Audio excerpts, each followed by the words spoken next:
Hello' friend, মোৰ চেনেলটোত আপোনালোক সকলোলৈ স্বাগতম জনালোঁ। মই উমেশ বড়ো। আমাৰ মানৱ জীৱনত যিটো বিচৰা যায় সেইটোৱে পাওঁ, কিন্তু এটা বস্তু আমি কেতিয়াও বিচাৰিলেও নাপাওঁ বা পাবৰ কাৰণে সক্ষম নহওঁ, দিলেও বুজিবৰ কাৰণে চেষ্টা নকৰোঁ। এটা কাহিনী আজি মই আপোনালোকক চমুকৈ ক'ম, অলপ বুজিবৰ কাৰণে প্লিজ চেষ্টা কৰিব। কি জানানা ফ্ৰেণ্ড, এখন স্কুলত মানে এখন কলেজত এজন ল'ৰাক শিক্ষকে ক'লে, শিক্ষাৰ উদ্দেশ্য কি? ল'ৰাজনে ক'লে, শিক্ষাৰ উদ্দেশ্য ছাৰ জ্ঞান। শিক্ষকে ক'লে, জ্ঞানৰ উদ্দেশ্য কি? জ্ঞানৰ উদ্দেশ্য কি কওঁতে ল'ৰাজনে আকৌ তাকে ক'লে যে শিক্ষা। তেতিয়াহ'লে তুমি কৰি আছা কি? তেতিয়া ল'ৰাজন আচৰিত হৈ গ'ল। হয়তো মইতো শিক্ষা উপলব্ধ কৰিছোঁ, MA BA পাছ কৰিছোঁ, তো মই কৰি আছোঁ কি?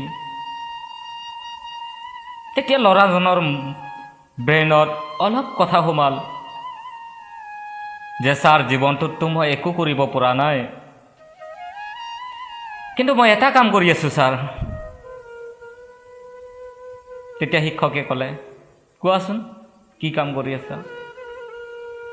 ছাৰ, মই শিক্ষাৰ উদ্দেশ্য যদিও একো কৰা নাই, কিন্তু মই এটা ভাল কাম কৰি আছোঁ যে মই মানুহক জ্ঞান দিওঁ, মানুহক জ্ঞান দি ভাল পাওঁ, মই মানৱ সেৱা কৰি ভাল পাওঁ। তেতিয়া শিক্ষকজনে ক'লে, বাহ, তুমিতো বহুত ভাল কাম কৰা তেতিয়াহ'লে। ল'ৰাজনে ভাবিলে, ছাৰ ভাল কাম মানে? শিক্ষকে ক'লে, নহয়, পৃথিৱীত যদি আহিছা, মানৱক যদি সেৱা কৰি যাব বিচৰা, যদি গৈছা, তাতকৈ আৰু ভাল কাম নাই। তেতিয়া ল'ৰাজন সেই ঠাইতে ছাৰৰ ভৰিত ধৰিলে, ছাৰ, মই যদি জানিলোঁ হয় ইমানখিনি কথা, তেতিয়াহ'লে আৰু মই সুযোগ পাইছিলোঁ মানৱ জাতিক সেৱা কৰাৰ।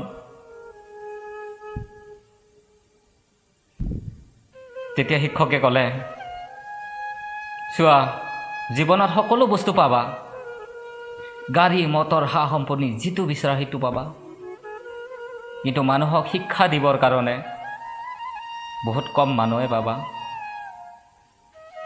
কিয় জানা? ছাত্ৰই ক'লে, কিয় ছাৰ? কাৰণ আজিৰ দিনত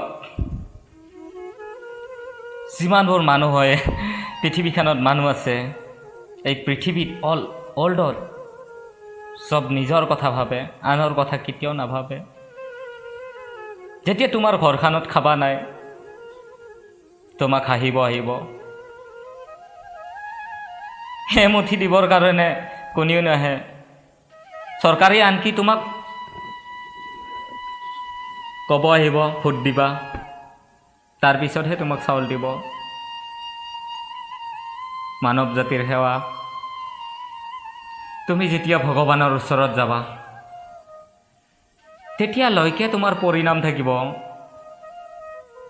তুমি পৃথিৱীত যিমানে যি কৰি যোৱা, মানৱ সেৱাৰ দৰে পৰিক্ৰম কেতিয়াও নাপাবা। মানৱ সেৱা, ভগৱানক সেৱা, কাৰণ আমি প্ৰতিজন মানুহে ভগৱান।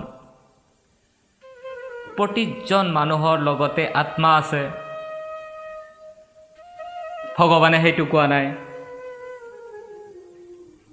যে মোক ভাবা, ভগৱানে সেইটোৱে কথা কৈ পঠাইছে।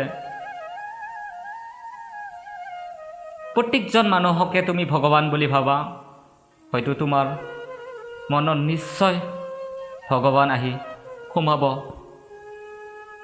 কাৰণ এজন মানুহৰ লগত সদায় পবিত্ৰ হৃদয় থাকে।